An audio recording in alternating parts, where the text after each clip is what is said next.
ज़ोमैटो एक बहुत बड़ा नाम, एक बहुत बड़ा ब्रांड और इसी ब्रांड को लेकर हमारे दिल और दिमाग में चल रहा है एक बहुत बड़ा क्यूरियोसिटी और कश्मकश कि क्या करे, दिल की सुने या दिमाग की, इन्वेस्टमेंट करे या ना करे, लिस्टिंग गेन ज़ोमैटो में मिलेगी या नहीं। पर आंकड़ों की माने तो पहले दिनों में ही आईपीओ ओपनिंग की पहले दिनों में ही ज़ोमैटो की ओवर सब्सक्रिप्शन हो गई थी। 1 घंटे के अंदर ज़ोमैटो ओवर सब्सक्राइब्ड हो गया। पर पिछले 2 दिनों में जो रिटेल इन्वेस्टर्स की जो इन्वेस्टमेंट वो ज़्यादा थी, उसी हिसाब से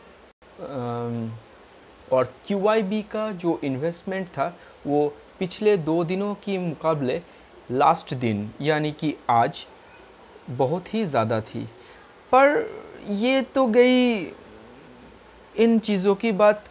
पर लिस्टिंग गेन की हमें मिल सकते, ये लिस्टिंग गेन क्या हमें मिलेगी, ये बात सोचने के लिए हमें ज़ोमैटो की जो ग्रे मार्केट प्राइस है उसकी तरफ नज़र देनी पड़ेगी। तो ज़ोमैटो का ग्रे मार्केट प्रीमियम 15 to 20% का से 20% तक लिस्टिंग गेन मिल सकती है।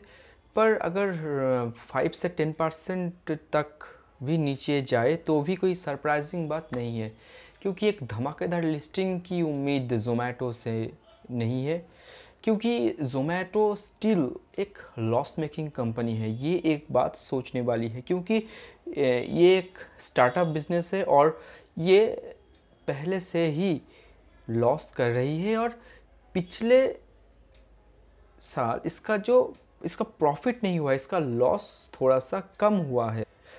तो ज़ोमैटो की प्रॉज और कॉन्स को अगर हम डिस्कस करें तो ये एक चीज़ हमें सोचनी चाहिए कि ज़ोमैटो की जो सबसे बड़ा प्रॉज है वो है ज़ोमैटो एक अलग तरह का कंपनी, एक अलग टाइप की कंपनी जो मार्केट में पहली बार लिस्टेड होने वाली है और मार्केट को ये नए तरह की बिज़नेस, नए तरह की कंपनियां बहुत पसंद होती है। तो ये एक बहुत बड़ी बात है। और दूसरी चीज़ ये है कि ज़ोमैटो का जो सब्सक्रिप्शन हुआ है ना वो 20 टाइम्स ज़्यादा हुआ है।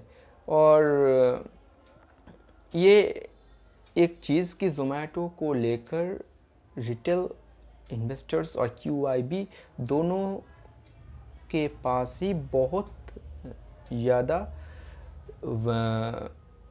ये प्रॉस्पेक्ट्स है कि भविष्य में ये कंपनी बहुत कुछ कर सकती है।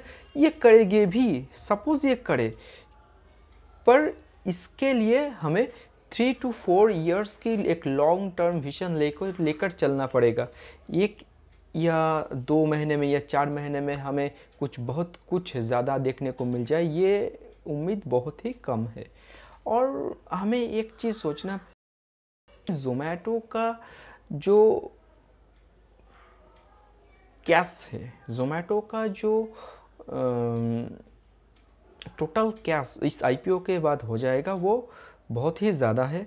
और ये वो अपनी नए एक्विजिशंस और बिजनेस की जो ग्रोथ, उसके लिए ये कैश वो यूज़ कर सकता है। तो ग्रोथ प्रोस्पेक्ट ओबियसली हाई है। पर इसका क्रॉन्स को अगर हम डिस्कस करें तो ये लॉस मेकिंग कंपनी के अलावा भी इसका एक बहुत बड़ा कारण है कि ये एक बहुत कॉम्पिटिटिव मार्केट में अपना पैर जमाना चाहती है, जहाँ पर स्विगी पहले से ही है और बहुत सारी कंपनी यहाँ पर आने की कोशिश कर रही है पिछले कई महीनों से। और अमेज़न जैसी एक बहुत बड़ी दिग्गज ई-कॉमर्स कंपनी वो भी अपना फूड बिजनेस चेन चालू कर चुकी है बेंगलुरु में। तो मुझे लगता है कि अगले दिनों में ज़ोमैटो का जो सबसे बड़ा चैलेंज होगा वो स्विगी से भी बड़ा अमेज़न हो सकता है। तो मुझे लगता है कि आप अगर यहाँ पर इन्वेस्ट करना चाहते हैं और यहाँ पर इन्वेस्ट कर भी चुके हैं, तो लॉन्ग टर्म विजन को रखकर यहाँ पर बने रहे। अगर थोड़ी बहुत लिस्टिंग गेन मिले तो लिस्टिंग गेन में आप अपना प्रॉफिट बुक कर सकते हैं, पर मुझे लगता है कि लिस्टिंग गेन से प्रॉफिट बुक करने से बेहतर होगा अगर आप एक लॉन्ग टर्म विजन को लेकर ज़ोमैटो को वॉच करें और वहाँ पर अपना एक लॉन्ग टर्म की पोजीशंस होल्ड करें।